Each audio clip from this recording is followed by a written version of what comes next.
السلام عليكم ورحمة الله وبركاته.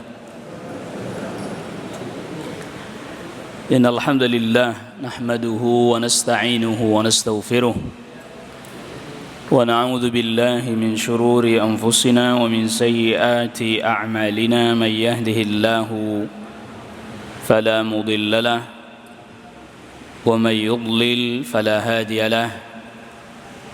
أشهد أن لا إله إلا الله وحده لا شريك له وأشهد أن محمدا عبده ورسوله. يا أيها الذين آمنوا اتقوا الله حق تقاته ولا تموتن إلا وأنتم مسلمون. يا أيها الناس اتقوا ربكم الذي خلقكم من نفس واحدة وخلق منها زوجها وبث منهما رجالا كثيرا ونساء واتقوا الله الذي تساءلون به والأرحام إن الله كان عليكم رقيبا. يا أيها الذين آمنوا اتقوا الله وقولوا قولا سديدا يصلح لكم أعمالكم ويغفر لكم ذنوبكم ومن يطع الله ورسوله فقد فاز فوزا عظيما. أما بعد. معاشر الحاضرين jamaah a'azzakumullah, pada pertemuan di pagi hari ini pembahasan kita pada kitab Al-Arba'in An-Nawawiyah, dan kita sekarang masuk pada hadis yang terakhir, yaitu hadis yang ke-42, Al-Hadithu Tsani wal Arba'un. Berkata Al-Imam An-Nawawi rahimahullahu ta'ala, an Anas bin Malikin, dari sahabat Anas bin Malik radhiyallahu an. Qala, berkata sahabat Anas bin Malik, sami'tu Rasulullah sallallahu alaihi wasallam yaqul, aku mendengar Rasul sallallahu alaihi wasallam bersabda.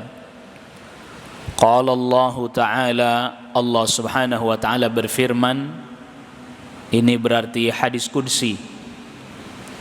Ya bna Adam, innaka ma da'awtani wa rajautani ghafartu laka ala ma kana minka wala ubali.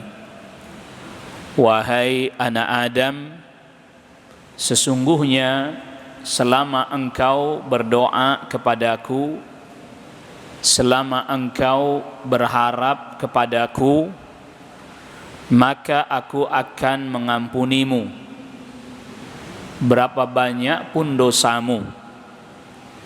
Wala ubali, dan aku tidak peduli. Maksudnya Allah tidak peduli jumlah dosanya sebanyak apapun, asalkan dia berdoa kepada Allah, asalkan dia berharap kepada Allah Subhanahu wa ta'ala, maka Allah akan mengampuninya. Ya bna Adam, wahai anak Adam, law balagat dhunubuka ananas sama, kalau seandainya dosamu sampai seperti awan yang ada di langit, thumma astaghfartani, kemudian engkau memohon ampunan kepadaku, ghafartu laka, maka aku akan mengampunimu, wala ubali, dan aku tidak peduli.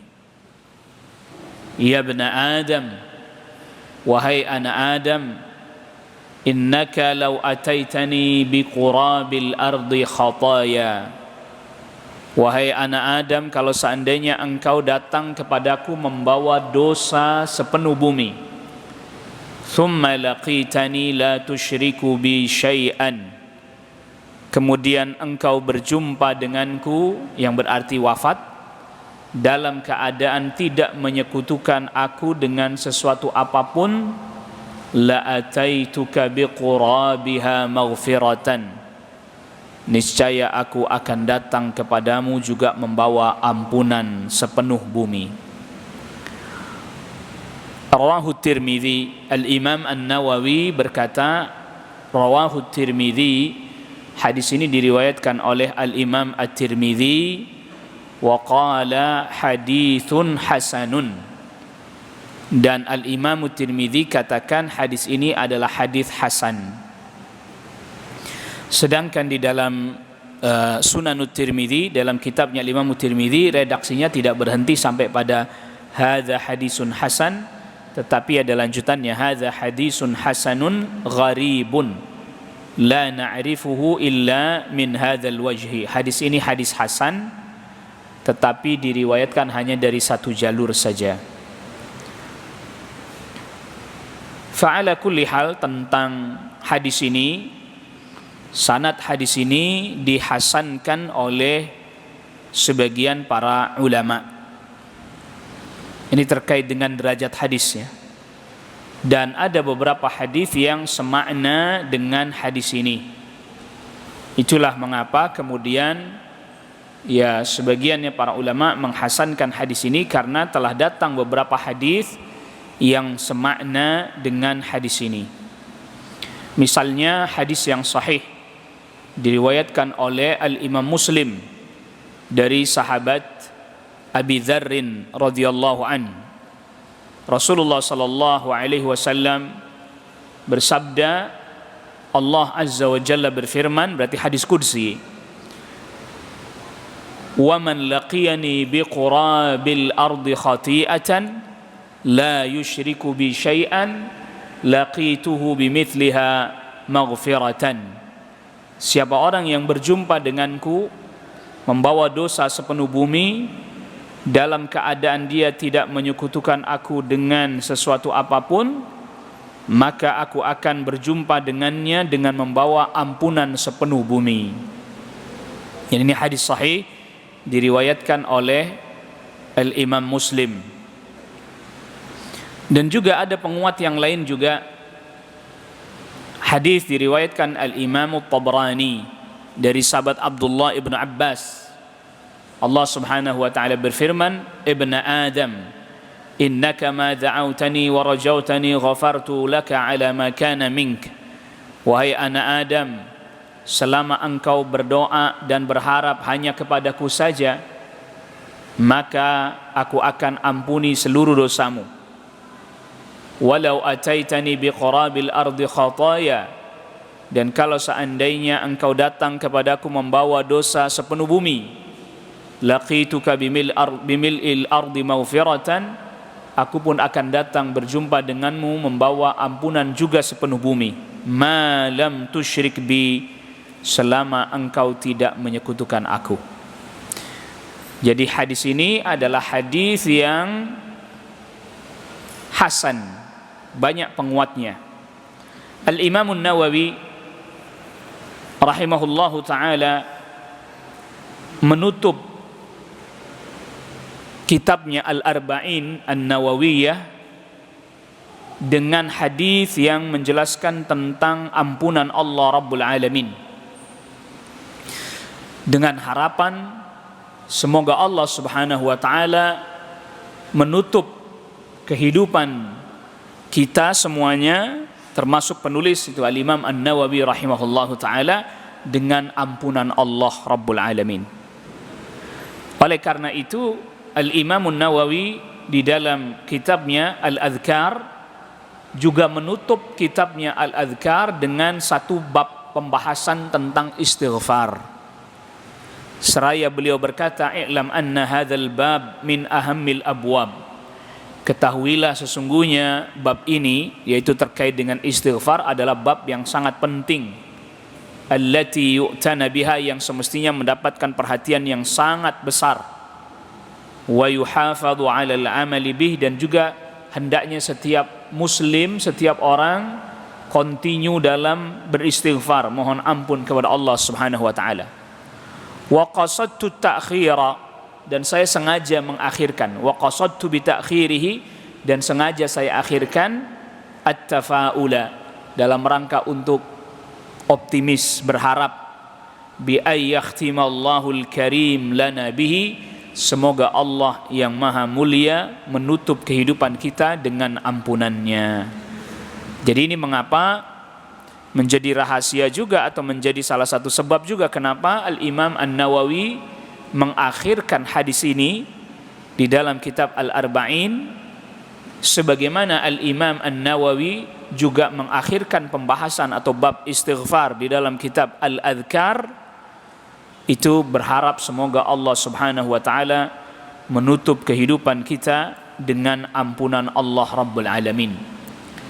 Dan ini bukti bahwa Al-Imam An-Nawawi rahimahullahu taala adalah hamba yang muhsinun adh-dhanna billah. Dia berbaik sangka kepada Allah. Berbaik sangka kepada Allah bahwa Allah akan mengampuninya, bahwa Allah akan menutup kehidupannya dengan kebaikan, dengan diliputi ampunan dari Allah Rabbul Alamin. Di dalam hadis ini, dan ini tadi kita sudah katakan, hadis ini adalah hadis kursi. Dan kita sudah pernah sebutkan bahwa hadis kursi itu adalah hadis yang lafadznya, maknanya datang dari Allah Rabbul Alamin. Bedanya dengan Al-Quran, Al-Quran lafadznya, maknanya juga datang dari Allah Rabbul Alamin.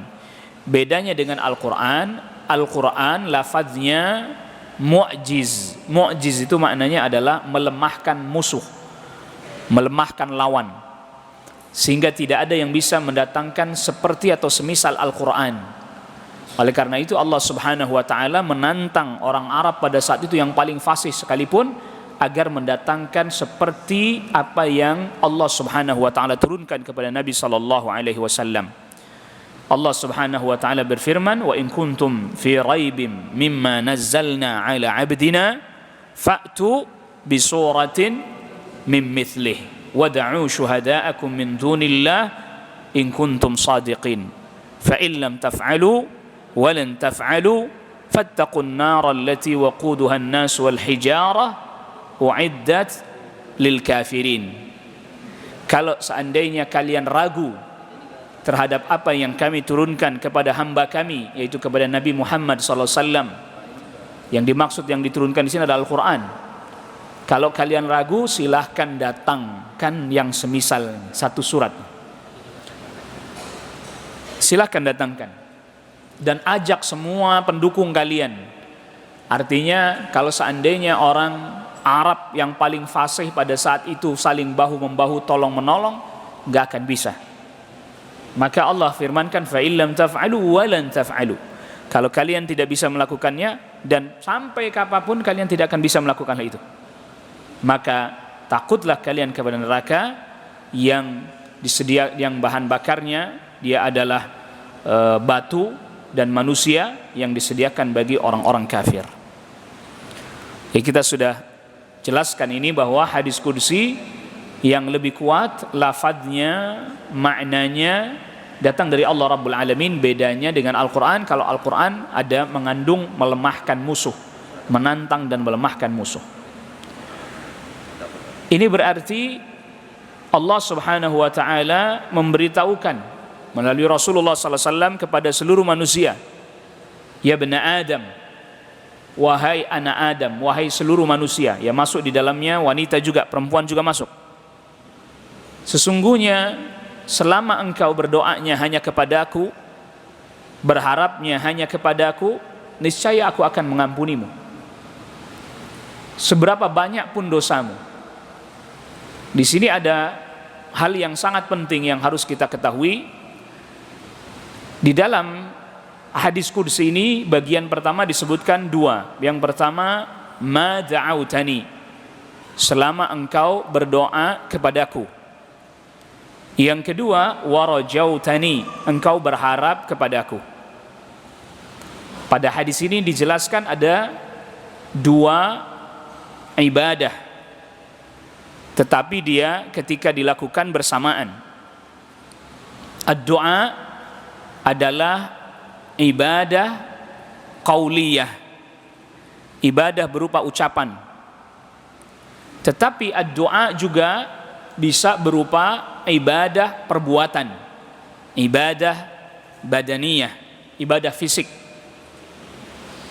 Lalu kemudian ar-raja adalah ibadah qalbiyah, ibadah hati.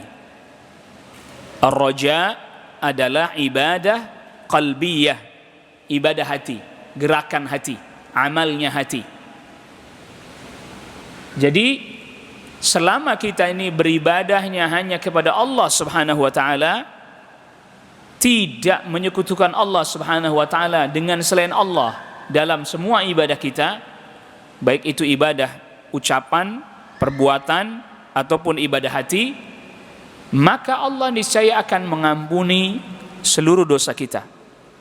Maknanya adalah at-tauhid. Maknanya adalah at-tauhid. Selama engkau beribadah kepadaku, selama engkau berdoa hanya kepadaku. Dan di dalam Al-Quran ada yang semisal seperti ini.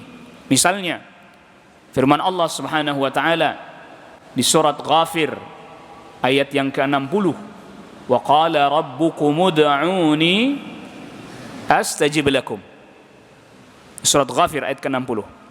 Wa qala rabbukum ud'uni astajib lakum. Dan berkata Rabb kalian, berdoalah kalian hanya kepadaku, astajib lakum, niscaya aku akan mengijabah kalian. Walladzina yastakbiruna an ibadati sayadkhuluna jahannama dakhirin. Dan mereka orang-orang yang sombong, enggan, tidak mau beribadah kepadaku, artinya dia sekutukan Allah dengan selain Allah Subhanahu wa taala dalam ibadahnya, atau bahkan dia enggak mau beribadah kepada Allah, beribadah malah kepada selain Allah Subhanahu wa taala, maka mereka akan masuk ke dalam neraka jahanam dalam keadaan hina. Perhatikan ini surat Ghafir ayat ke-60. Awal mula Allah Subhanahu wa taala berfirman tentang doa. Wa qala rabbukum ud'uni astajib lakum. Rabb kalian berfirman, berkata, berdoalah kalian hanya kepadaku. Belakangnya bicara ibadah. Walladzina yastakbiruna an ibadati. Dan orang-orang yang sombong dari beribadah kepadaku, nggak mau beribadah kepada Allah, atau bahkan malah beribadah kepada selain Allah Subhanahu wa taala, atau dia sekutukan Allah dalam ibadah, maka mereka akan masuk ke dalam neraka jahanam dalam keadaan hina. Berdasarkan hadis ini, Rasulullah sallallahu alaihi wasallam bersabda dalam hadis yang diriwayatkan oleh Al-Imam Tirmidzi, ad-du'a'u huwal ibadah. Ad-du'a'u huwal ibadah. Doa itu adalah apa? Ibadah. Maka oleh karena itu tadi kita sudah katakan, doa ini adalah simbol ibadah zahirah. Doa adalah bentuk ibadah zahir, nampak, baik berupa ucapan ataupun apa? Perbuatan. Maka oleh karena itulah seseorang misalnya ketika dia sedang berdoa, selain dia ucapkan, dianjurkan juga bagi dirinya untuk mengangkat apa? Mengangkat tangan, sehingga nampak zahir dari dirinya dia sedang apa? Sedang berdoa kepada Allah Subhanahu wa taala. Dia berucap, dia angkat tangannya. Nah, sedangkan tadi warajautani, ar-raja itu adalah ibadah hatinya, qalbiyahnya. Bukan hanya dia ngangkat tangan, bukan hanya dia mengatakan Rabbi atau Rabbana atau semisalnya, tetapi hatinya juga penuh apa? Penuh berharap kepada Allah Subhanahu wa taala. Syaratnya tadi dia doanya hanya kepada Allah, tidak kepada selain Allah, atau dia sekutukan Allah Subhanahu wa taala di dalam doanya. Dia panggil dan dia seru nama selain Allah. Jadi doa itu secara bahasa berarti adalah memanggil, menyeru. Dari da'a yad'u, memanggil, menyeru, asli bahasanya itu. Nah, memanggil di sini yang dimaksud kita memanggil nama Allah, menyeru nama Allah. Allahumma, Rabbana, Rabbi, ya Allah, ya Rabbi, ya Rabbana. Itu namanya doa, memanggil, menyeru. Maka kita tidak boleh memanggil nama di dalam permintaan kita ataupun dalam ibadah kita kecuali nama siapa? Nama Allah Subhanahu wa taala. Maka tadi di dalam surat Ghafir, wa qala rabbukum ud'uni, berdoalah kalian kepadaku, seru namaku, panggil namaku. Allah Subhanahu wa taala juga berfirman di dalam suratul Baqarah ayat 286, setelah bicara tentang puasa, di sela-selanya ayat 287 masih bicara puasa lagi, tapi di sela-sela itu 286 Allah Subhanahu wa taala berfirman, wa idza sa'alaka ibadi anni fa inni qaribun ujibu da'watad da'i idza da'ani. Perhatikan itu, kasih garis di bawahnya. Falyastajibuli wal yu'minu bi la'allahum yarshudun. Apabila hamba-hambaku bertanya kepadamu tentang aku, sesungguhnya aku dekat. Aku mengijabah doa orang-orang yang berdoa. Ujibu da'watad da'i idza da'ani. Kalau dia berdoanya hanya kepadaku. Kalau dia berdoanya hanya kepadaku. Yang dia panggil hanya nama Allah Subhanahu wa ta'ala. Yang dia mohonkan hanya kepada Allah. Hatinya juga tertuju hanya kepada siapa? Kepada Allah Rabbul Alamin. Ma da'autani wa rajautani, dalam hadis ini disebutnya begitu. Selama dia berdoanya kepadaku, dia berucap perkataannya, dia hanya menyebut nama Allah, Allahumma Rabbana Rabbi dan seterusnya, hatinya juga hanya tertuju kepada siapa? Kepada Allah. Wa rajautani, dan engkau berharap hanya kepadaku, ghafartu lak, aku akan ampuni. Maka ini menjadi poin yang penting yang harus kita fahami. Maka tadi kita sudah katakan, ibadah yang zahirnya, yang batinnya juga bergantung kepada Allah Subhanahu wa ta'ala. Bergantung hanya kepada Allah Subhanahu wa ta'ala. Lisannya berucap ya Allah, lisannya berucap Rabbi, lisannya berucap Rabbana, hatinya juga tertuju hanya kepada Allah. Dan tidak boleh dia ragu. Tidak boleh dia ragu. Jadi untuk urusan lisan tadi, lisannya, perkataannya, dia hanya sebut nama Allah. Tidak boleh dia sebut nama selain Allah, atau dia sebut bersama dengan nama Allah, nama selain Allah, Pak. Karena siapa yang setara dengan Allah Rabbul Alamin? Tidak ada. Ya, tidak ada. Oleh karena itulah perkataan yang seperti contoh orang bersumpah demi Allah, demi Rasulullah saja dilarang, tidak diperbolehkan, walaupun tidak ada maksud kita menyamakan Rasul sallallahu alaihi wasallam dengan Allah Rabbul Alamin. Kenapa? Ada kesan kita menyamakan Nabi sallallahu alaihi wasallam dengan Allah Rabbul Alamin. Tidak boleh itu. Perkataan seperti ya terserah Allah dan terserah Anda wahai Rasul. Ketika beliau masih hidup, ada sahabat yang berkata begitu kepada Rasulullah sallallahu alaihi wasallam, Masya Allah wa syi'ta, terserah Allah dan terserah Anda wahai Rasulullah. Rasul sallallahu alaihi wasallam marah. Aj'altani lillahi niddan, apakah engkau bermaksud menjadikan aku sebagai tandingan, sekutu bagi Allah Subhanahu wa taala? Tidak boleh. Begitu juga di dalam doa, enggak boleh Anda masukkan nama, diseru, dipanggil bersama dengan nama Allah Rabbul Alamin, siapapun dia. Misalnya Anda berdoa, memohon, ya Allah, wahai Rasulullah, tolonglah kami misalnya. Tidak boleh. Misalnya enggak diperkenankan begitu. Bahkan pernah ketika hadis diriwayatkan Al-Imam Tabrani, bahkan pernah ketika orang-orang munafik seringkali mencela kaum muslimin, merendahkan orang-orang mukmin, merendahkan para sahabat, terlebih lagi kaum muslimin yang fakir, dilecehkan oleh orang-orang munafik. Maka kemudian akhirnya mereka pun berkata, hayya bina nastaghitsu bi Rasulillah sallallahu alaihi wasallam. Mari kita minta tolong kepada Rasul sallallahu alaihi wasallam. Ayo kita datangi Rasul sallallahu alaihi wasallam, kita minta tolong kepada Rasul sallallahu alaihi wasallam. Ketika mereka datang kepada Rasul sallallahu alaihi wasallam, maka Rasul sallallahu alaihi wasallam bersabda, innama la yustaghatsu bi, jangan kalian minta pertolongan sama saya. Innama yustaghatsu billah, Innama la yustaghatsu illa billah. Tidaklah dimintain pertolongan kecuali hanya Allah Subhanahu wa taala. Padahal Rasulullah pada saat itu masih hidup. Rasulullah SAW pada saat itu masih hidup.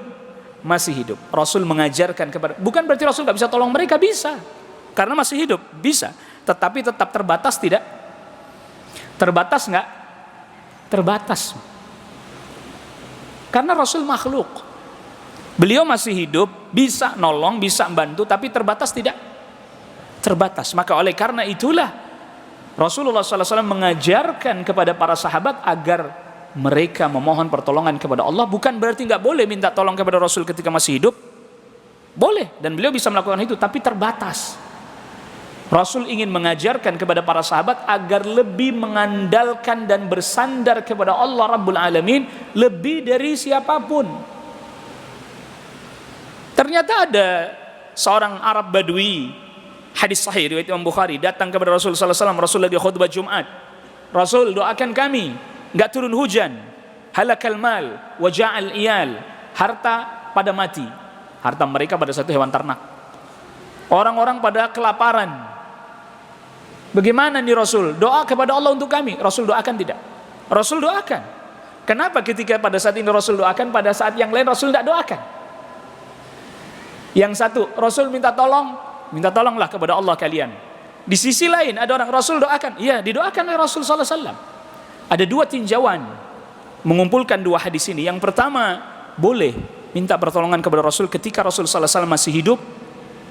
Ketika Rasul sallallahu alaihi wasallam masih hidup, tetapi lebih kepada permasalahan yang terkait orang banyak seperti hujan dan seterusnya.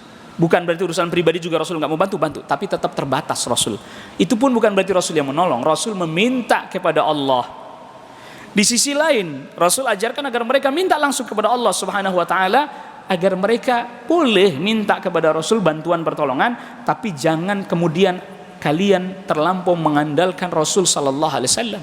Kenapa demikian? Karena Rasul sallallahu alaihi wasallam manusia, satu saat beliau akan wafat. Oleh karena itulah tatkala Rasulullah sallallahu alaihi wasallam wafat, sebagian para sahabat seperti tidak terima, bahkan termasuk Umar bin Khattab radhiyallahu an. Berdiri Abu Bakar As-Siddiq radhiyallahu an. Seraya beliau berkhutbah berkata, "Innahu man ya'budu Muhammadan fa inna Muhammadan qad mat." Sesungguhnya siapa orang yang menyembah Muhammad, Muhammad telah wafat. Wa man ya'budu Allah, dan siapa orang yang beribadah kepada Allah, fa innahu hayyun la yamut, sesungguhnya Allah yang maha hidup dan tidak akan pernah mati sampai kapanpun.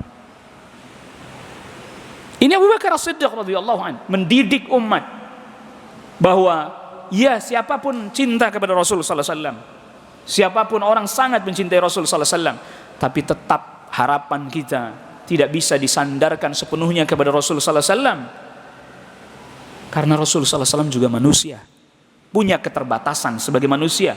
Bahkan beliau juga wafat sebagaimana manusia yang lain.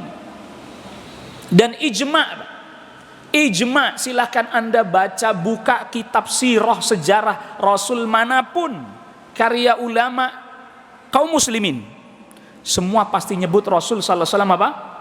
Wafat. Silahkan cek.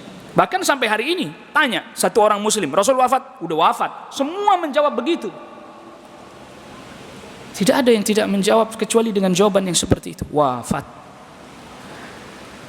Oleh karena itulah mengapa Rasul sallallahu alaihi wasallam perintahkan kepada umat agar lebih menyandarkan, melabuhkan harapan kepada Allah Rabbul Alamin. Syafaat Nabi pun gak bisa kasih kecuali setelah dapat izin dari siapa? Allah Rabbul Alamin. Man dzalladzi yashfa'u 'indahu illa biiznih. Gak ada satupun yang bisa kasih syafaat di sisi Allah kecuali dengan izin siapa? Izin Allah. Rasulullah beri syafaat bisa nanti di hari kiamat setelah mendapat izin Allah Rabbul Alamin. Maka Anas bin Malik yang meriwayatkan hadis ini, sahabat Anas bin Malik radhiyallahu an, dalam hadis yang lain diriwayatkan oleh Imam Bukhari dan yang lain, datang pada Nabi Adam, datang kepada Nabi Nuh, datang kepada Nabi Ibrahim, datang kepada Nabi Musa, datang kepada Nabi Isa alaihi wassalatu wassalam ajmain. minta supaya dimohonkan syafaat kepada Allah Rabbul Alamin. Kata mereka semuanya, lastu ahlan lidzalik, kami bukan orang yang dikasih izin untuk minta hal itu. Walakin itu Muhammadan, tetapi datanglah kepada Nabi Muhammad sallallahu alaihi wasallam, karena beliau adalah yang diberi izin untuk meminta itu. Datang, Nabi sudah diberi izin untuk meminta. Maka kemudian mereka datang kepada Nabi sallallahu alaihi wasallam, lalu kemudian Nabi sallallahu alaihi wasallam pun memohon kepada Allah Rabbul Alamin. Masuk pintu surga, dia diketok. Masuk ke dalam surga, sujud di salah satu tempat di bawah arasnya Allah. Karena surga yang tertinggi, atapnya langsung arasnya Allah Rabbul Alamin, surga Firdaus.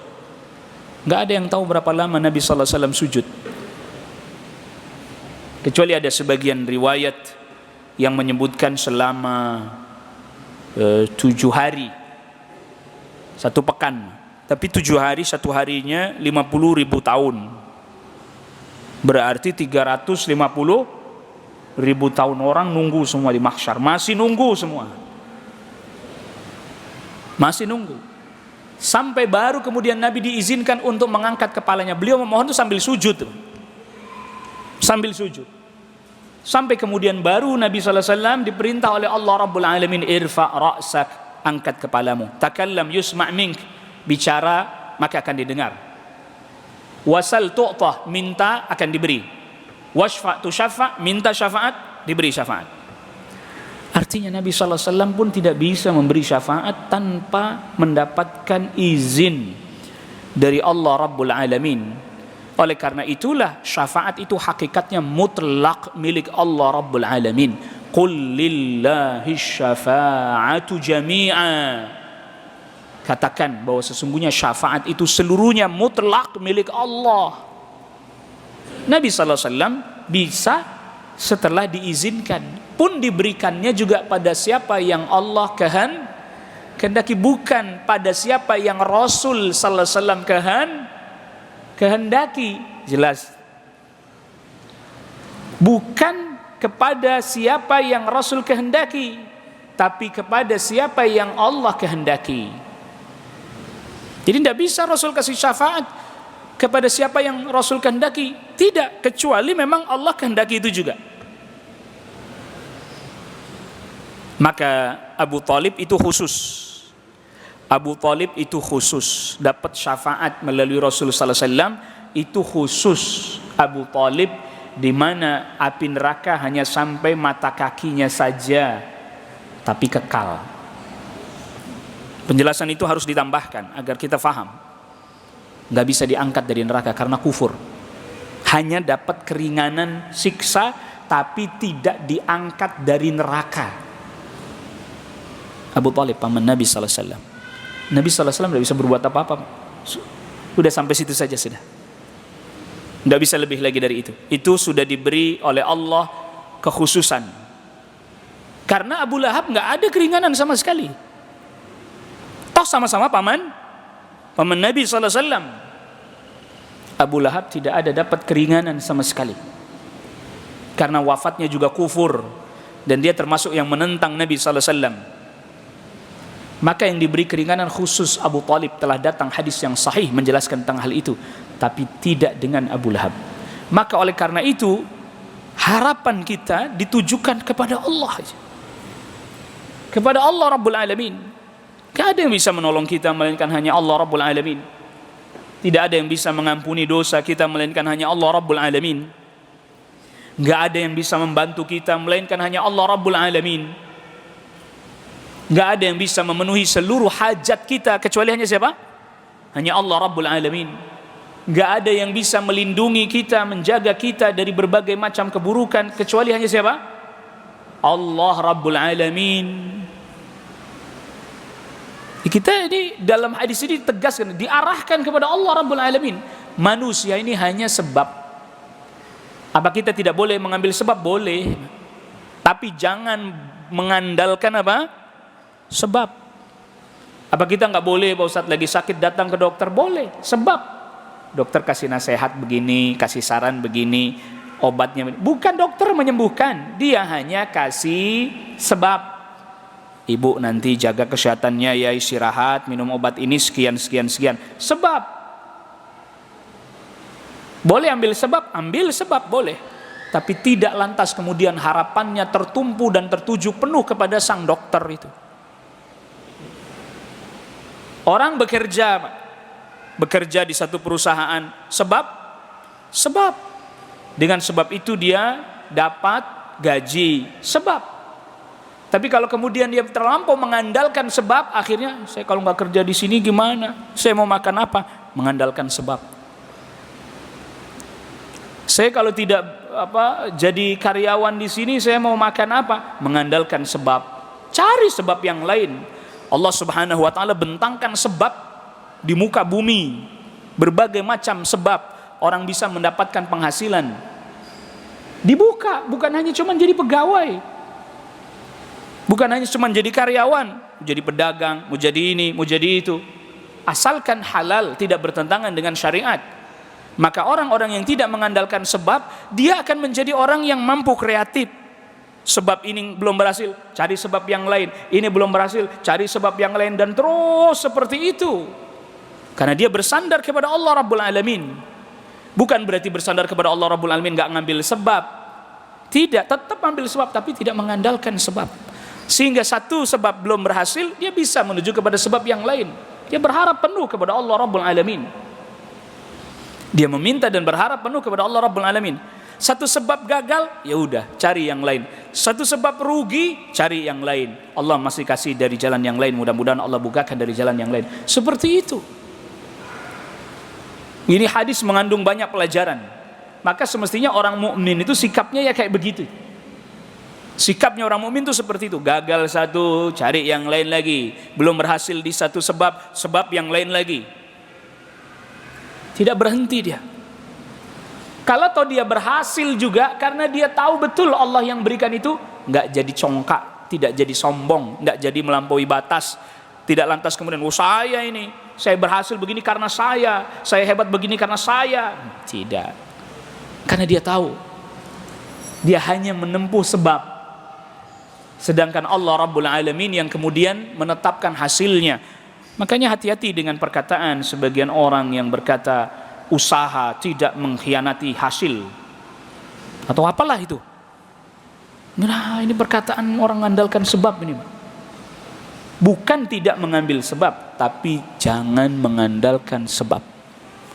Sebagaimana kita beramal salih, amal salih itu bagian dari sebab-sebab dihapuskan apa? Dosa.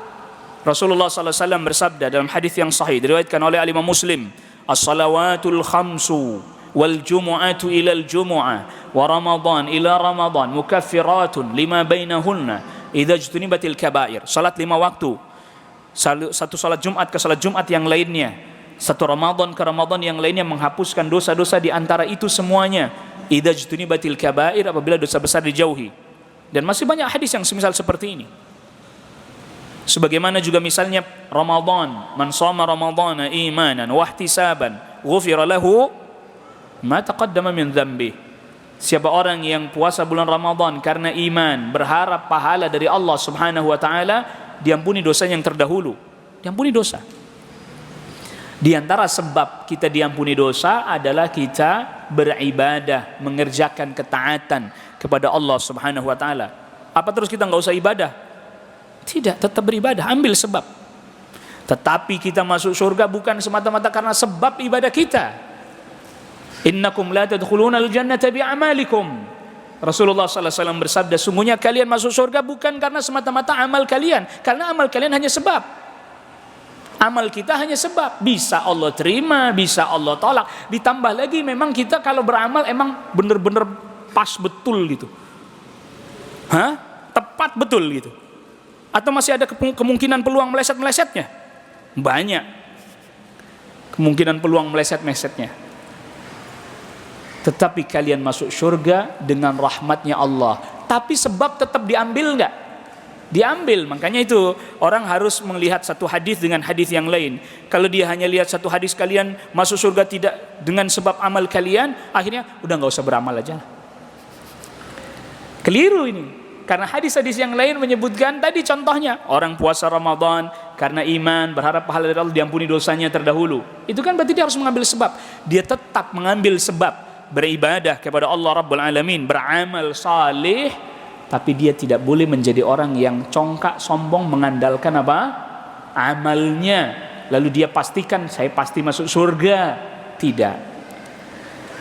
Karena amal kita nggak seberapa dibandingkan rahmatnya Allah, dibandingkan nikmatnya Allah, nggak seberapa. Tapi harus ambil sebab. Nah, termasuk sebab kita ini diampuni dosa, berdoa kepada Allah, berharap kepada Allah. Maka doa itu betul-betul disertai dengan harapan. Sebagaimana di dalam hadis yang diriwayatkan oleh Imam Ahmad, namun di dalamnya ada kelemahan, maknanya benar. Dalam hadis tersebut disebutkan, ud'ullah wa antum muqinuna bil ijabah. Berdoalah kalian kepada Allah dalam keadaan harapan kuat. Yakin yang dimaksud ini adalah harapan kuat bahwa doa itu akan apa? Diijabah. Berdoalah kepada Allah Subhanahu wa taala dengan keadaan berharap yang kuat bahwa doa kita akan diijabah. Tidak boleh kita berdoa tapi ragu. Ya Allah, ampuni saya. Kira-kira saya diampuni apa kagak? Ya, ini enggak boleh. Maka oleh karena itu ketika ada seseorang yang berkata Allahumma ufirli in syi'ta, ya Allah ampuni aku, ya kalau engkau mau sih, kalau enggak apa-apa. Ada orang berdoa kayak begitu. Ya Allahumma arhamni in syi'ta, ya Allah rahmati aku, kalau engkau mau sih, kalau enggak ya enggak apa-apa. Rasulullah SAW ketika dengar orang ini berdoa seperti itu, jangan berdoa seperti itu. Jangan doa kayak begitu. Hendaklah kita berdoa dengan penuh harapan. Wal yu'azzimir raghbah wal ya'zim fil mas'alah. Mintalah dengan sungguh-sungguh. Perbesarlah harapanmu kepada Allah Subhanahu wa taala. Fa innahu la yata'azamahu syai'un. Karena enggak ada sesuatu yang bagi Allah sulit. Tidak ada sesuatu yang bagi Allah itu berat. Enggak ada. Jadi Anda jangan pernah katakan, ya terserah sih, kalau enggak juga enggak apa-apa gitu. Gimana dia doa kok kayak begini? Ya. Bahkan wal yulihha fil mas'alah. Kalau minta itu sungguh-sungguh benar, merengek kayak anak bayi atau anak kecil, anak kecil yang minta sesuatu enggak diturutin orang tuanya terus ngerengek. Bahkan dipegangin kakinya kalau perlu. Ya, dirayu-rayu, dicium-cium misalnya. Wal yulihha fil mas'alah. Sungguh-sungguh betul, merengek minta, ya Allah ampuni aku ya Allah. Aku hambamu yang penuh dosa dan seterusnya. Sungguh-sungguh tapinya. Sungguh-sungguh. Seperti itu. Minta kepada Allah Rabbul Alamin. Karena itu tadi bersandar kepada Allah Rabbul Alamin. Nah, kenapa di sini kok yang disebutkan adalah ampunan? Di dalamnya terdapat faedah.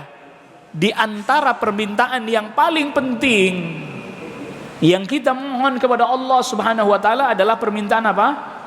Ampunan. Bukan berarti tidak boleh minta yang lain, permintaan lain, dunia dan seterusnya. Tapi yang lebih penting lagi adalah permintaan apa? Ampunan. Itulah mengapa rahasianya kita setelah menunaikan salat fardu, astaghfirullah, astaghfirullah, astaghfirullah. Permintaan paling penting ampunan.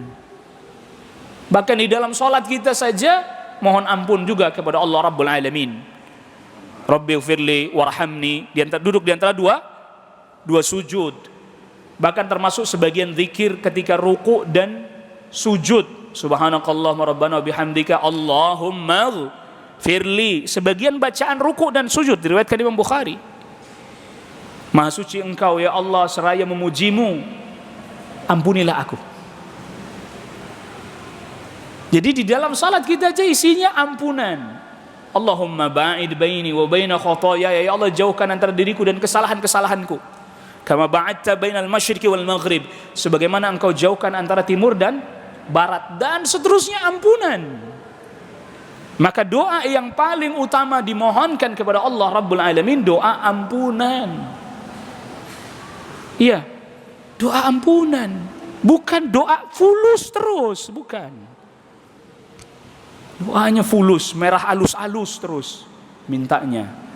Waliyadu billah wa nasallallahu al-afwa al-afiyah.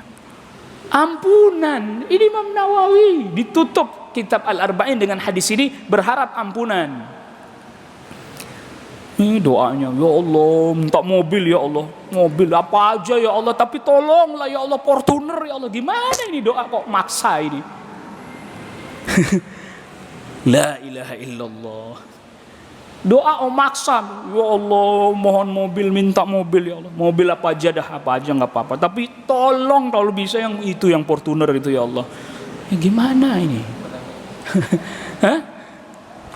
Dan ini termasuk seperti sahabat Sa'ad bin Abi Waqqas katakan, beliau meriwayatkan hadis dari Rasulullah sallallahu alaihi wasallam,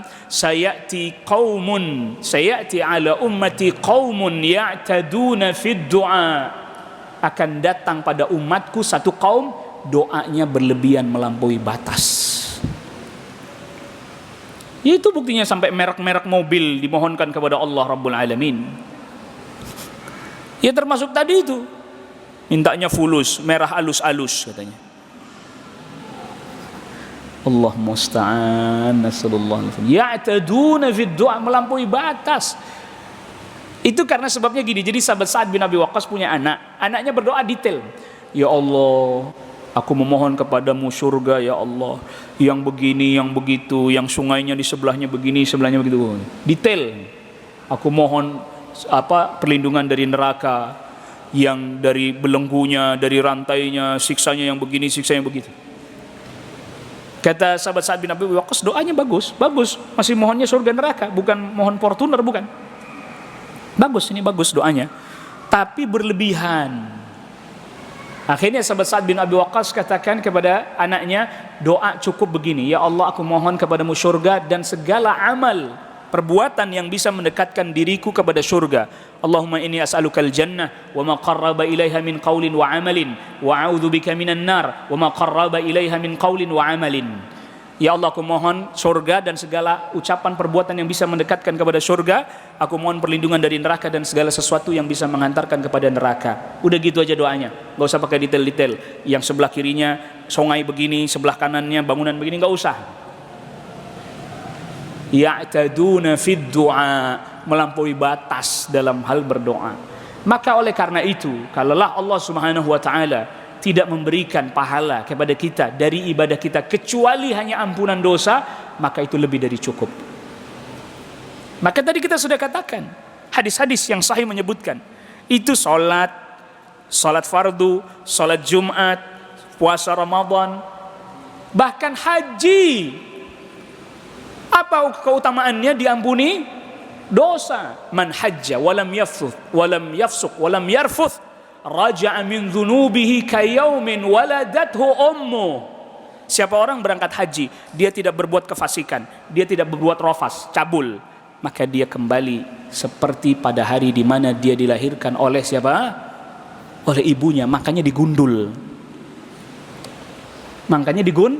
Digundul. Anak bayi lahir akikah, digundul enggak? Digundul. Makanya orang pulang haji umroh digundul, dengan harapan dia dibersihkan oleh Allah Rabbul Alamin dari dosa dan kesalahannya, sebagaimana ketika dia baru dilahirkan oleh ibunya. Jadi ibadah yang kita kerjakan, mulai salat Jumat bagi yang laki-laki, puasa Ramadan, haji, di antara keutamaan yang paling utama adalah diampuni dosa. Diampuni dosa. Maka penting sekali ini. Kita ini seringkali kalau soal mohon diampuni dosa dianggap remeh, padahal itu yang paling penting. Maka Allah Subhanahu wa taala sampai pada lanjutan hadisnya, kalau seandainya wahai anak Adam, kalau seandainya dosamu seperti awan di langit. Berapa banyak itu sudah awan di langit. Tapi kemudian engkau mohon ampun kepadaku, aku ampuni semuanya. Ya ibna Adam, wahai anak Adam, innaka law ataitani biqurabil ardi khataya, kalau seandainya engkau datang kepadaku membawa dosa sepenuh bumi penuh dosa semua misalnya. Thumma ataitani thumma laqitani la tusyriku bi syai'a. Ini catatan penting. Kemudian engkau datang kepadaku dalam keadaan tidak menyekutukan aku dengan sesuatu apapun. La ataituka biqurabiha maghfiratan, niscaya aku akan datang kepadamu dengan membawa ampunan sepenuh bumi. Jadi di sini ada satu hal penting yang harus kita fahami. Poin pertama, apabila seseorang ingin diampuni dosanya oleh Allah Subhanahu wa taala, poin pertama dia bertauhid, tidak menyekutukan Allah dengan sesuatu apapun. Poin satu ini. Kalau kita tidak yang poin ini, nggak akan bisa diampuni. Karena Allah Subhanahu wa taala berfirman, "Innallaha la yaghfiru ay yushraka bih." Sesungguhnya Allah tidak akan mengampuni dosa kesyirikan. Dia belum bertobat dari kesyirikannya sampai dia mati, nggak akan diampuni. Ini Allah sebutkan di dalam surat An-Nisa ayat 48 114. Dua tempat. Allah tidak akan mengampuni dosa kesyirikan, nggak akan. Maka oleh karena itu yang pertama syaratnya kita mau diampuni dosanya oleh Allah Subhanahu wa taala bertauhid, tidak menyekutukan Allah. Dan telah diisyaratkan di dalam hadis ini, yaitu apa? Kalau berdoa kepada Allah, sebut nama Allah aja, tujukan hati hanya kepada Allah. Yang selain Allah makhluk nggak bisa berbuat apa-apa. Mau dia malaikat, mau dia jin, apalagi mau dia manusia, bahkan tadi kita sudah isyaratkan, bahkan para nabi dan para rasul mereka pun hamba Allah. Memang mereka dimuliakan oleh Allah Rabbul Alamin dengan kenabian, dengan kerasulan. Betul. Bahkan Nabi SAW yang paling mulia, paling utama dari seluruh para nabi dan para rasul. Betul itu. Nggak keliru, bahkan itu hak benar. Tetapi beliau tetap manusia. Maka beliau berkata, "Innama ana abdullah wa rasuluh." Aku hanya hamba Allah, aku hanya utusan Allah yang diutus oleh Allah untuk menjelaskan apa yang memang harus dijelaskan. Beliau sabdakan itu karena ketika ada orang yang menyanjung beliau berlebihan, secara berlebihan, maka beliau katakan, "La tutruni kama atratin nasara Isa bin Maryam." Jangan sanjung aku berlebihan sebagaimana orang Nasara menyanjung Isa bin Maryam secara berlebihan. Aku hanya hamba Allah, aku hanyalah utusan Allah. Maka beliau juga marah ketika ada anak-anak kecil, perempuan main rebana sambil berkata, "Wa fina nabiyyun ya'rifu ma fi ghadin." Dan di tengah-tengah kami ada seorang nabi yang mengetahui hal gaib yang akan terjadi pada masa akan datang atau esok hari. Marah beliau sallallahu alaihi wasallam. Artinya Pak, hanya seorang nabi, rasul, hamba Allah. Beliau tidak tahu kecuali apa yang Allah beritahukan. Beliau enggak tahu hal gaib kecuali apa yang telah diberitahukan oleh Allah Rabbul Alamin kepada beliau sallallahu alaihi wasallam. Bahkan beliau pun tidak mengetahui bahwa beliau akan terluka nanti pada perang Uhud, sehingga beliau terjatuh, lalu kemudian pecah rantai topi perangnya, pecah rantainya yang ngikat di sini pecah, nancap di pipinya beliau sallallahu alaihi wasallam. Beliau tidak tahu hal itu akan terjadi pada beliau. Beliau tetap terkena madarat. Itu kena madarat beliau sallallahu alaihi wasallam atas izin Allah Rabbul Alamin. Jadi catatan penting, harapannya ditujukan. Jadi syahadat tauhid, asyhadu an la ilaha illallah, aku bersaksi bahwa tidak ada ilah yang diibadahi dengan benar kecuali hanya Allah. Ini tadi semua ibadah ditujukan, diperuntukkan, diarahkan hanya kepada siapa? Hanya kepada Allah. Lalu disandingkan dengan syahadat Rasul, wa asyhadu anna Muhammadar Rasulullah, aku bersaksi bahwa Muhammad sallallahu alaihi wasallam adalah utusan Allah. Maknanya ibadah yang kita kerjakan, yang kita tunaikan kepada Allah untuk Allah ini caranya dijelaskan oleh siapa? Rasulullah. Itu maknanya. Itu makna syahadat itu. Bukan kita menggantungkan urusan kita kepada Rasulullah sallallahu alaihi wasallam. Bukan. Ya, bukan kita menggantungkan urusan kita kepada Rasul sallallahu alaihi wasallam. Allahus samad. Apa artinya? Semua makhluk as-samad, semua makhluk urusannya bergantung kepada siapa? Kepada Allah. Hatta Rasul sallallahu alaihi wasallam, urusannya beliau pun digantungkan kepada Allah Rabbul Alamin.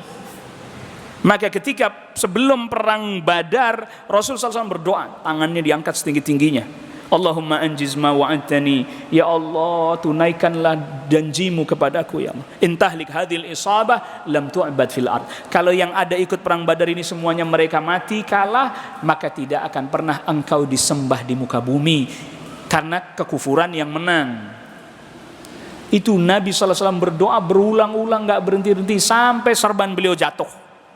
Datang sahabat Abu Bakar ngambil serbannya seraya. Beliau berkata kepada Rasulullah SAW, Allah niscaya akan menunaikan janjinya kepadamu wahai Rasul. Rasul SAW aja menggantungkan urusannya kepada Allah Rabbul Alamin. Beliau orang soleh pasti. Bahkan Nabi yang terbaik dari seluruh para Nabi dan Rasul, penutup bahkan. Tapi tetap menggantungkan urusannya sepenuhnya kepada Allah Rabbul Alamin.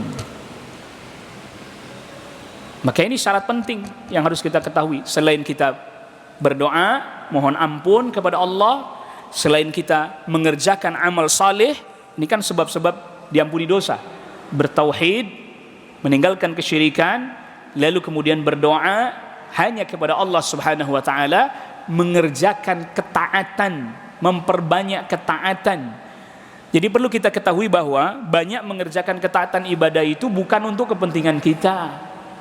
Bukan untuk kepentingan Allah, tapi untuk kepentingan kita, yaitu agar kita diampuni apa? Dosanya oleh Allah Rabbul Alamin. Lalu kemudian selanjutnya penuhi persyaratan-persyaratan yang lain yang kita sudah bahas pada hadis ke-10 ya, yang tentang orang yang berdoa safar tapi makanannya haram, minumannya haram. Gimana mau diijabah? Makanannya juga dijaga yang halal, minumannya juga dijaga yang halal, jauhi juga maksiat. Maka kita beribadah kepada Allah, mengerjakan ketaatan, menjauhi kemaksiatan, bertauhid kepada Allah, meninggalkan kesyirikan, itu sebab ampunan. Dan berbahagia orang-orang yang dia mendapatkan ampunan dari Allah Rabbul Alamin. Makanya sampai orang sudah wafat, sholat jenazah, doanya pasti pertama doa ampun. Allahumma firlahu warhamhu. Bener enggak? Ampunan duluan. Enggak ada lagi udah wafat, ya Allah berikan dia Fortuner lagi. Enggak ada, udah selesai udah. Kasih dia uang merah yang alus-alus, enggak ada lagi udah. Udah wafat. Iya, sudah wafat. Maka yang paling diharapkan oleh seorang hamba dan yang paling sering diminta oleh kita kepada Allah Rabbul Alamin adalah apa Bapak Ibu? Ampunan. Berbahagia orang yang mendapatkan ampunan dari Allah Rabbul Alamin. Tapi tadi kita sudah jelaskan persyaratannya harus dipenuhi. Persyaratan dapat ampunan harus apa? Harus dipenuhi. Dia bertauhid kepada Allah, tidak menyekutukan Allah. Maka karena itu apabila seseorang itu dia amal solehnya nggak gitu banyak, tapi dia bertauhid kepada Allah, tidak menyekutukan Allah, tetap berpeluang dosanya diampuni oleh Allah. Iya, catat ini penting. Ada orang amal solehnya nggak gitu banyak, yang fardu-fardu, yang sunnah sesekali aja misalnya. Tapi dia betul-betul menjaga dirinya, bertauhid kepada Allah, tidak menyekutukan Allah, tidak berbuat kesyirikan, maka dia tetap berpotensi diampuni dosanya sebanyak apapun. Tapi bukan berarti maknanya meremehkan ya, wah kata Ustadz yang penting gak berbuat syirik, jadi apa? Saya maksiat aja terus. Nggak begitu maknanya. Iya, dia ibadahnya nggak gitu banyak. Misalnya dosanya yang banyak, tapi kemudian dia tidak menyekutukan Allah sedikit pun, berpeluang diampuni. Tetap berpeluang diampuni. Iya. Adkhalahu Allahul jannah ala ma kana minal amal. Kayak Nabi SAW sabdakan, man syahida an la ilaha illallah, siapa orang bersaksi bahwa tidak ada ilah yang diibadahi dengan benar melainkan hanya Allah, wa anna Muhammadar Rasulullah, dia bersaksi bahwa Nabi Muhammad SAW adalah utusan Allah, wa anna Isa kalimatullahi wa ruhum min, dan Nabi Isa adalah hamba Allah yang Allah ciptakan dengan satu perkataan kun, dan ruhnya juga ditiupkan dari Allah Rabbul Alamin, wa annal jannata haq, dia pun bersaksi bahwa surga itu benar adanya, wa annan nar haq, dan neraka juga hak benar adanya, adkhalahullahul jannah ala ma kana minal amal, Allah akan masukkan dia ke dalam surga ala ma kana minal amal. Dua tafsirnya. Yang pertama, apapun amalnya, sebanyak apapun dosanya, maka minal amal, dia masuk surga, kedudukannya tinggi atau rendahnya sesuai dengan amalnya. Artinya orang yang bertauhid kepada Allah berpeluang tetap bisa dimasukkan surga. Berpeluang tetap dimasukkan surga. Walaupun ya tadi, kalau dosanya tidak diampuni, dia dimasukkan neraka dulu, tapi tetap bisa diangkat. Atau kalau memang Allah ampuni semua dosanya, langsung dimasukkan surga oleh Allah Rabbul Alamin. Tapi kalau dia menyekutukan Allah, tak ada sedikit pun peluang. Syirik besar, dia sekutukan Allah Rabbul Alamin. Tidak ada peluang sedikit pun dia bisa masuk ke dalam surganya Allah Rabbul Alamin. Na'udzubillah, nasallallahu alaihi wa afiyah. Ini yang bisa kita bahas pada pertemuan kita kali ini. Masih ada waktu, silahkan kalau ada di antara jamaah yang ingin bertanya. Dan ini adalah akhir dari kajian Al-Arba'in An-Nawawiyah. Mudah-mudahan Allah Rabbul Alamin berikan kepada kita kemampuan untuk melanjutkan pembahasan kita pada pembahasan kitab Riyadhus Shalihin.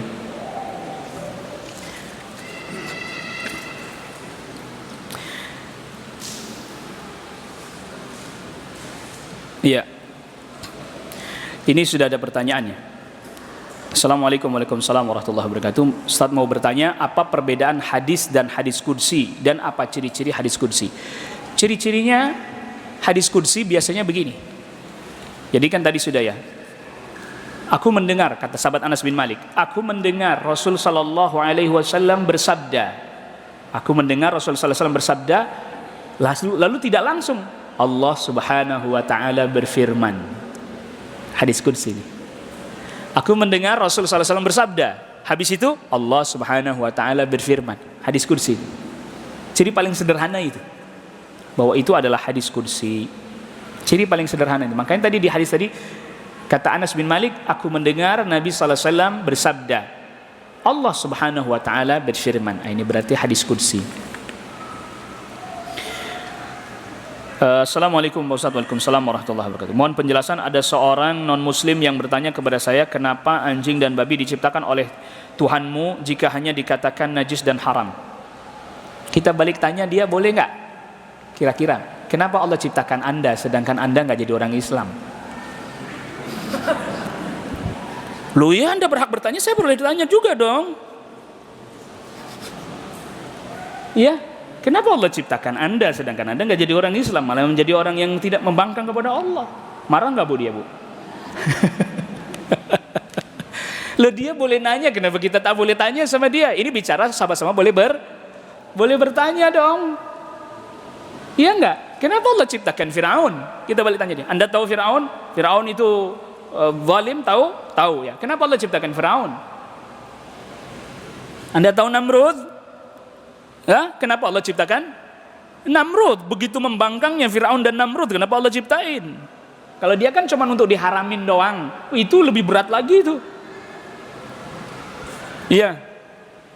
Iya. Jadi kadang pertanyaan kayak begini nih kadang perlu dijawab, kadang nggak perlu, cukup ditanya dengan pertanyaan lagi, dia sudah bingung jawab.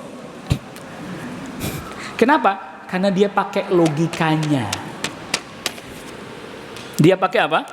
Logikanya. Baik logika, kita balas logika. Iya kan gitu.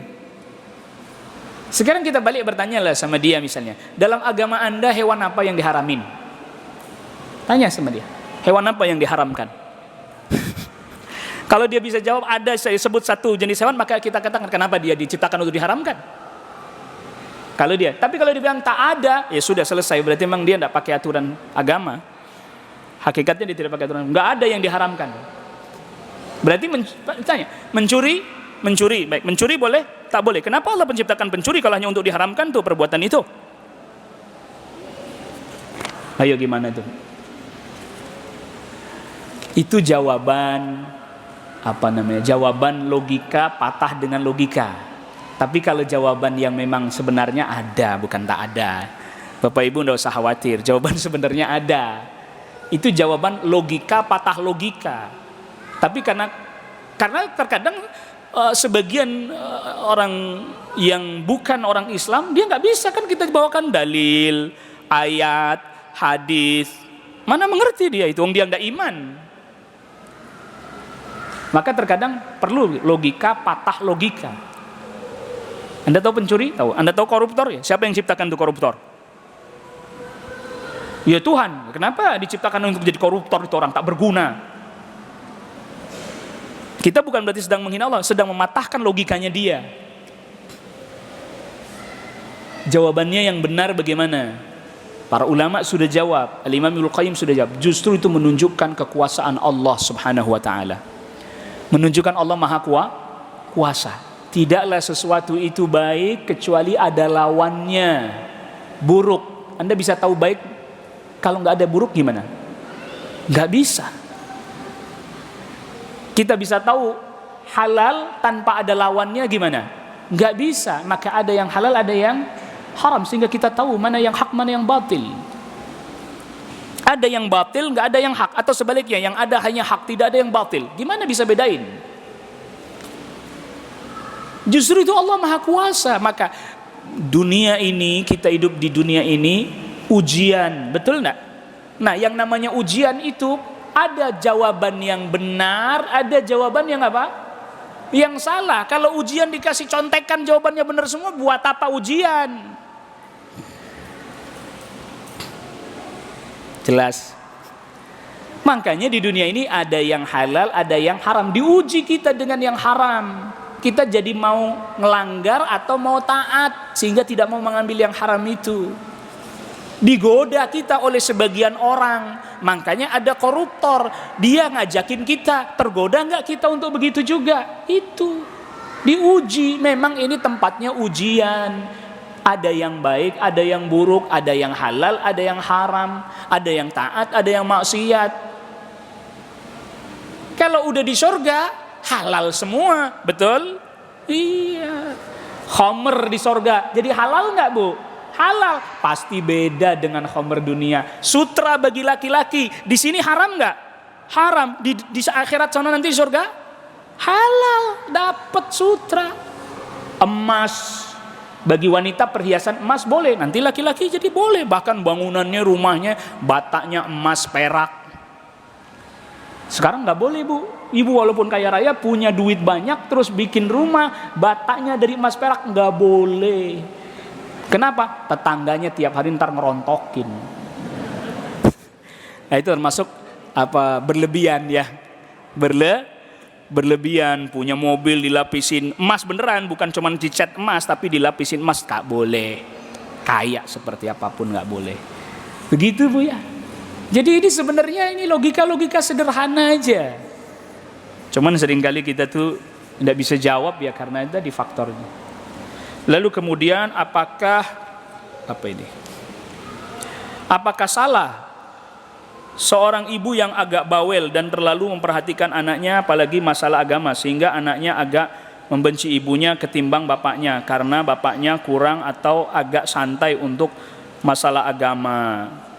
Lalu bagaimana menyikapi dan menghadapi anak tersebut? Bu, jadi ini pertanyaan kayak begini banyak ini. Mungkin cara menyampaikannya aja ya. Cara menyampaikannya. Ya, cara penyampaiannya, pendekatannya aja. Tetap harus kita itu perhatian betul dalam urusan agama. Walaupun akhirnya dampaknya seperti kayak anaknya jadi benci, mungkin cara nyampeinnya aja yang dirubah. Gitu. Kalau ayah biasanya ada kalanya dia perhatian juga, namun caranya agak beda, sehingga kadang dia jadi mau lebih dengarkan ayahnya karena nyampeinnya agak beda. Dan lagi pula, Ibu, wanita ketemu wanita itu memang agak sulit, Bu. Walaupun anak kandung. Kan ibu wanita, anaknya perempuan juga. Perempuan sama perempuan itu memang agak sulit, Bu. Cara komunikasinya agak sulit memang. Faktanya begitu, makanya tidak aneh terjadi kayak semacam silang gitu ya. Jadi kalau anak laki-laki ya ke ibu, kalau anak perempuan kemana? Ke bapak. Karena yang anak laki-laki bisa merasa jadi laki-laki ngayomin. Oh, wajar ibu saya bawel, wajar ibu saya cerewet. Itu yang bisa memahami anak laki-laki. Tapi kalau anak perempuan berantem ibu, karena memang sama-sama bawel gitu loh. Artinya sama-sama wanita gitu loh ya. Ah mama ini cerewet banget sih, bawel banget sih, ini nggak boleh, itu nggak boleh, ini, nah itu. Kalau anak laki-laki karena cenderung sifat laki-laki itu begitu mengayomi, ngerti? Oh iya, paling dia diem aja deh. Paling kalau dia marah sedikit aja, mama ini bawel banget sih, paling gitu doang. Tapi enggak, biasa aja habis itu. Laki-laki, gitu ya ibu ya. Ya memang ya, jadi memang kadang ayahnya, mungkin caranya ya, cara menyampaikannya saja yang perlu agak dirubah. Tetap harus perhatian ya. Bagaimana kalau kita beribadah berharap balasan dari Allah, apakah itu disebut tidak ikhlas karena mengharap balasan? Loh, sekarang saya tanya Bu, diampuni dosa itu balasan atau bukan Bu? Balasan. Kita beribadah berharap Allah mengampuni dosa kita, itu balasan bukan? Balasan, ya bolehlah berharap dari Allah. Yang nggak boleh itu berharap dari selain Allah, itu yang nggak boleh. Itu tadi hadisnya, selama engkau berdoa kepadaku, selama engkau berharap kepadaku, boleh. Ya nggak boleh berharap kepada manusia, nggak boleh. Begitu. Maka tujuan utama kita berdoa, kita beribadah, diantaranya paling utama mohon ampunan. Kalau kemudian diberikan oleh Allah dunia, itu tambahan, bonus. Gitu ya Bu ya. Jadi jangan kita tuh, ya Allah perasaan saya udah doa, ya Allah perasaan saya udah ibadah, udah taat, ninggalin maksiat, ya Allah, tapi tetap aja hidup susah, ya Allah, apa-apa mahal. Ini doa apa curhat? Ya sekalian sih Pak Ustadz. Ya, ya. Bu jangan, gak usah dipikirin soal mahal, yang penting kebeli. Mau mahal mau apa, yang penting apa? Kebeli, insya Allah gitu ya Bu ya. Ya sabar-sabar sedikit lah ya. Emang hidup dunia tadi sudah bilang, hidup dunia tuh ya begitu Bu. Ada orang Bu, apa aja kebeli Bu. Bisa, mau mahal kayak apa dia kebeli. Tapi makannya nggak bisa. Loh dibatesin, ini kagak boleh, itu kagak boleh. Iya enggak? Apa aja dia mau beli bisa, duitnya banyak. Mau beli apa juga, tapi dia makan ini kagak boleh, makan itu kagak boleh, sakit. Sekarang ibu pilih mana? Duitnya banyak, sakit-sakitan, kagak punya duit tapi sakit-sakitan juga. Kok parah ya, nggak ada pilihan. Iya duitnya banyak, sakit-sakitan, ibu duitnya pas-pasan tapi sehat. Masya Allah, makan cuman pakai kelapa di Garmin udah keringetan. Misalnya ya Bu ya. Masya Allah, nikmat Allah tuh diukur itu tuh, sehat, bisa taat, bisa ibadah. Ya makan dikit-dikit berkurang karena sebab-sebab tertentu, wajar. Emang hidup begitu Bu, nggak selamanya di atas. Hidup begitu, yang penting kitanya berusaha untuk tetap konsisten taat. Itu. Iya.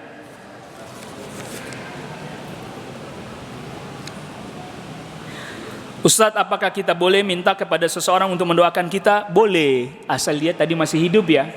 Masih apa Bu? Masih hidup, masa udah wafat minta didoain Bu? Sekarang gini deh, ibu punya teman nih. Dia itu dokter Bu. Karena ibu dekat, akhirnya kalau lagi sakit datang konsultasi ke temannya itu.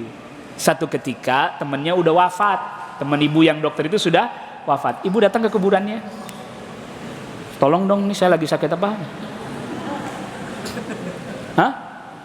Enggak ya? Enggak kan? Mesti datengin dokter lain yang masih hidup. Itu urusan dunia loh Bu. Urusan dunia. Gimana untuk urusan-urusan yang lain? Ibu minta doain dia, teman dokter ibu yang sudah wafat, doain saya biar saya sembuh. Begitu? Enggak kan? Tidak. Jelas itu ya. Jadi kalau masih hidup boleh. Lalu kemudian yang kedua syaratnya tidak boleh minta didoakan dalam hal urusan maksiat. Doain saya ya biar sukses korupsinya. Enggak boleh. Korupsi kok sukses? Enggak boleh. Nah, lalu kemudian selanjutnya kalau bisa ini, dan ini yang lebih utama, Kalau untuk urusan pribadi kita, kita doa langsung kepada Allah. Bukan tidak boleh, tapi lebih utama kalau urusan itu urusan pribadi kita, kita mohon langsung kepada Allah. Tapi kalau urusannya orang banyak seperti tadi, agar supaya diturunkan hujan dan seterusnya, kan itu untuk orang banyak, bukan hanya untuk kita. Itu boleh. Itu boleh. Namun apabila ada seseorang yang mendoakan urusan pribadi kita tanpa diminta, itu boleh juga. Semoga Allah, seperti misalnya sahabat Abdullah bin Abbas. Sahabat Abdullah bin Abbas pernah suatu ketika membantu Rasul sallallahu alaihi wasallam. Rasul hendak buang hajat, beliau bawain air. Sahabat Abdullah bin Abbas bawain air buat istinjanya Rasul sallallahu alaihi wasallam. Lalu didoakan, semoga Allah mafaqihu fid din, ya Allah berikan kepada pemahaman dalam urusan agama, wa 'allimhu ta'wil, ajalkan kepada tafsir. Didoakan oleh Rasul sallallahu alaihi wasallam. Dia enggak minta. Bahkan tidak ada niat ketika dia berbuat kebaikan kepada Rasul, membantu bawakan air untuk istinja, itu tidak ada niat untuk supaya didoakan, tidak ada. Tapi didoakan boleh. Makanya kita juga sama, kalau ngasih sesuatu kepada orang fakir, kepada orang miskin, kepada anak yatim, jangan berharap didoain. Doain saya, jangan. Lebih baik tidak, lebih utama tidak. Tapi kalau dia ngedoain tanpa kita minta, silahkan aja. Wallahu a'lam. Orang tua, apakah termasuk kesyirikan orang tua yang membiarkan anaknya tidak sholat subuh tapi membangunkan anaknya sarapan pagi? Tidak termasuk. Tidak termasuk kesyirikan. Tetapi dia lalai dari mengingatkan anaknya pada hal yang fardu, yang wajib. Ya, dia lalai dari mengingatkan sesuatu yang fardu, yang wajib. Ya termasuk ini misalnya, tidurlah nak, besok pagi sekolah. Nah, ini tidak menyekutukan Allah, tetapi dia mendidik anaknya tidak memprioritaskan sesuatu yang prioritas. Dia mendidik anaknya memprioritaskan sesuatu yang tidak prioritas. Mestinya dia prioritaskan itu. Ayo nak tidur, cepat tidur biar nanti bangun subuhnya tidak ngantuk. Kamu bisa sholat subuh. Baru habis itu kamu sekolah. Begitu. Ribet amat sih Pak Ustadz, kita ini kadang diajarin begitu, senangnya bilangnya ribet. Padahal itu bangunin bu, pas subuh pun bangunin. Ayo nak sholat subuh. Bahkan kalau perlu dianterin, dia wudu, lalu dia sholat. Nanti habis sholat dia tertidur lagi, biarkan dulu. Nanti bangunin buat sekolah, bangunin lagi. Sehingga dia jadi betul-betul mengerti bahwa ibadah itu betul-betul prioritas. Allah Rabbul Alamin itu prioritas, bukan sisa-sisa. Ya. Ini mesti harus diingatkan. Dia tidak termasuk kesyirikan, tetapi itu tadi mengajarkan orang yang, atau mengajarkan anak tidak yang prioritas. Iya. Lalu kemudian selanjutnya bagaimana mencantumkan foto. Biasanya orang sudah wafat kan dicantumkan di foto dan seterusnya. Bahkan ada sebagiannya orang ketika pemakaman itu fotonya apa? Dibawa. Wallahu a'lam, tidak boleh. Tidak boleh dan tidak diperkenankan hal seperti itu. Nggak boleh. Ya sudah, biasa saja. Makanya nggak ada kan para sahabat dulu. Padahal zamannya para sahabat itu memang fotografi belum ada, tapi melukis sudah ada. Bahkan patung, mematung. 3 dimensi bahkan ya patung itu ya. Sudah ada bu. Orang Romawi bikin patung, dan sebagian masyarakat Quraisy juga bikin patung, berhala itu tadi patung dan seterusnya. Itu kan bagian daripada taswir, bentuk. Kalau lukisan, ada patung. Jadi dahulu nggak ada juga begitu, dilukis lalu kemudian dibawa pas pemakaman sambil dibawa. Tidak diperkenankan, tidak diperbolehkan. Maka Islam punya aturan dalam segala hal. Tinggal kita mau mempelajarinya dan berusaha untuk mengamalkannya. Ya, Islam mengajarkan kepada kita dalam banyak hal. Ya, foto-foto, gambar-gambar itu diperbolehkan, foto-foto dalam hal-hal yang memang sangat kita butuhkan. Misalnya contohnya seperti ijazah, paspor dan yang lainnya, KTP, ya, SIM. Iya, itu diperbolehkan karena memang ada hajat, ada kebutuhan. Kalau memang nggak ada, yang jangan berlapang-lapang juga dalam masalah itu. Ya, jangan berlapang-lapang juga dalam masalah itu. Yang sudah wafat, foto orang tua kita masih aja dipajang. Akhirnya sedih lagi, ngelihat sedih lagi kan. Sedangkan kita nggak boleh larut dalam kesedihan. Terlampau bersedih, larut dalam kesedihan nggak boleh, nggak diperkenankan. Akhirnya ngeliat lagi, sedih lagi, nangis lagi. Nah, itu tidak diperkenankan ya, tidak diperbolehkan. Ingat bahwa satu hal yang kadang dilarang di dalam syariat atau dalam agama, terkadang kita belum paham, belum ngerti.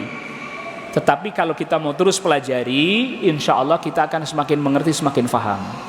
Yang sangat disayangkan ketika kita enggan belajar, udah berhenti, sudah cukup. Wallahu ta'ala a'la wa alam. Di sini ada hadiah 3 buku. Yang pertama diberikan hadiahnya kepada ibu yang nanya tentang hadis qudsi 1. Lalu kemudian nanti bisa diambil habis pengajian ya Bu ya. Habis pengajian. Ntar sabar dulu ya, ditutup dulu ya Bu ya. Lalu kemudian satu lagi ibu yang pertanyaannya panjang ini.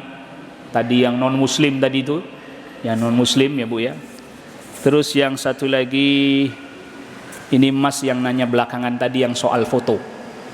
Karena 3, perempuan dikasih 2, yang laki-laki hanya dikasih 1. Ini bukan berarti tidak adil karena berhubung ini yang ganjil. Kalau genap pas 2-2.